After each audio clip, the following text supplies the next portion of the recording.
सासू माँ, देखो ना बाहर कितनी ज्यादा बारिश हो रही है। इस बारिश में हम बाहर पूरी सब्जी बेचने के लिए कैसे जाएं? तो भी मत जाओ ना माँ। वैसे भी जब बारिश होती है तो स्कूल की मेरी छुट्टी होती है, और जब स्कूल की छुट्टी होती है तो आप भी 6 दिन छुट्टी कर लो ना। नहीं बेटा, हम ऐसा नहीं कर सकते। स्कूल की छुट्टी हो सकती है पर काम की नहीं। अगर हम इस बारिश में पूरी सब्जी नहीं बेचेंगे तो जो इंसान दूर दराज से ऑफिस जाते हैं वह भूखा ही रह जाएगा, और हमें भी तो पैसों की कितनी ज्यादा जरूरत है। तो फिर ठीक है माँ, मैं यहीं बैठकर बारिश के रुकने का इंतजार करती हूँ।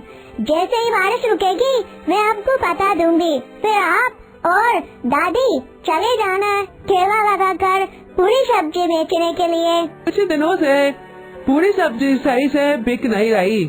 तूने आज और दिन से कम पूरी सब्जी बनाई है या नहीं? हाँ सासू माँ जी, मुझे तो समझ ही नहीं आ रहा है इस बारिश में हम पूरी सब्जी कैसे बेचें। पति के अचानक से पैरालाइज होने की वजह से मीना ने अपनी सास के साथ तो पूरी सब्जी का बिजनेस शुरू कर दिया था, जो कि अच्छा भी चल रहा था।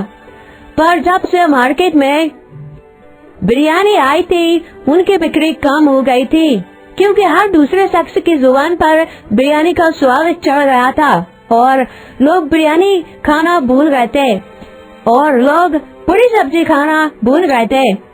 अब मीना और उसकी सासू माँ बारिश के रुकने का इंतजार कर रही होती है, पर तभी उनके घर की छत टपकने लगती है। सासू माँ जी, मैं सोच रही थी कि इतनी बारिश हो गई और अब तक हमारे घर की छत नहीं टपकी।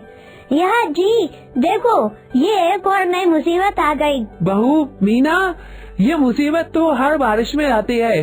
अगर इस बार पूरी सब्जी का इतना नुकसान नहीं होता और बिक्री सही होती तो छत की मरम्मत करवा लेती। पता नहीं क्या होगा। माँ, बारिश हो रही है और मेरा आज बिरयानी खाने का बहुत मन कर रहा है, कुछ पैसे दो ना। नहीं बेटे, ऐसी बारिश में हमारे पास पैसे नहीं है, थोड़े से ही पैसे हैं। अगर वो भी मैंने तुझे दे दिए तो घर का राशन पानी कैसे चलेगा? मुझे कुछ नहीं सुनना, मुझे खाना है, मुझे पैसे दो ना। उसकी माँ मीना थोड़े से पैसे उसे दे देती है।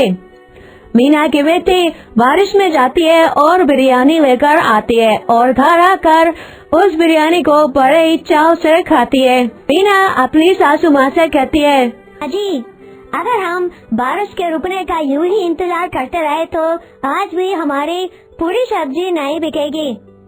उस बिरयानी वाले को देखो, उसकी दुकान पर लोग बारिश में भी खड़े होकर भीगते हुए बिरयानी खा रहे हैं। अगर हम भी बारिश में अपनी बिरयानी का पूरी सब्जी का ठेला लगाए तो हमारी दुकान पर भी कुछ ग्राहक आ ही जाएंगे। ठीक है मीना बहू, जैसा तू समझे।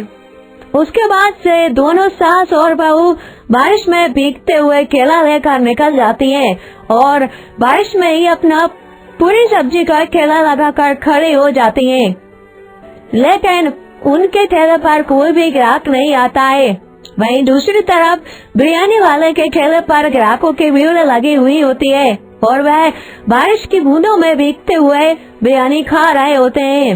एक तो मीना बहू, एक जमाना था जब हमारी पूरी सब्जी पूरे मार्केट में फेमस थी, और अब देखो जब से ये बिरयानी वाला आया है कोई हमारी पूरी सब्जी की तरफ देखता भी नहीं है। माँ जी, कहीं ऐसा ना हो कि आज भी हमारी पूरी सब्जी ना बिके।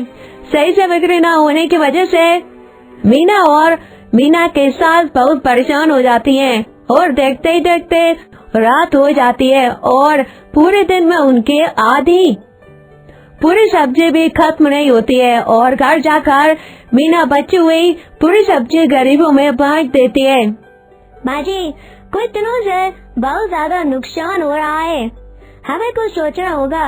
माँ, अगर आपकी पूरी सब्जी नहीं बिक रही है तो आप भी बिरयानी बेचना क्यों नहीं शुरू कर देती? आप बिरयानी बेचोगे तो मुझे भी रोज रोज बिरयानी खाने को मिलेगी। मीना बहू, मैं क्या सोच रही थी, क्यों ना एक बार हम भी बिरयानी बेच कर देखें। अगर हमारे बिरयानी बिकने लगे तो हम पूरी सब्जी छोड़कर बिरयानी बनाना चालू कर देंगे और बिरयानी बनाकर बेचेंगे। माँ जी, मुझे बिरयानी बनानी नहीं आती है और मैं पूरी सब्जी बेचना नहीं छोड़ सकती। आप जानते हैं ना, हम शुरू से इसी काम को करते आए हैं और आज भी हमारे कुछ ग्राहक ऐसे हैं जो सिर्फ पूरी सब्जी ही लेते हैं और मैं अपने फायदे के लिए ऐसे ग्राहकों का दिल नहीं तोड़ना चाहती जो हमारे पूरी सब्जी खाकर अपना पेट भरते हैं। मीना बहू, तेरा कहना बिल्कुल सही है, पर मुझे लगता है कि हमें एक बार बिरयानी बेचकर देखना चाहिए। ऐसे तो हम गरीब हो जाएंगे और हमारे घर का खर्चा नहीं चल पाएगा। अपनी सास के कहने पर मीना बिरयानी बनाना सीख लेती है और कुछ दिनों में ही वह बिरयानी का ठेला लगाना शुरू कर देती है।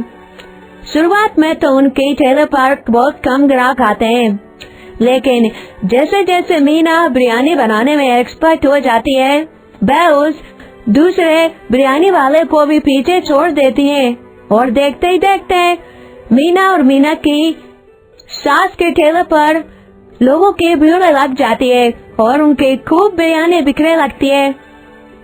ऐसे ही उनके घर का गुजारा होने लगा।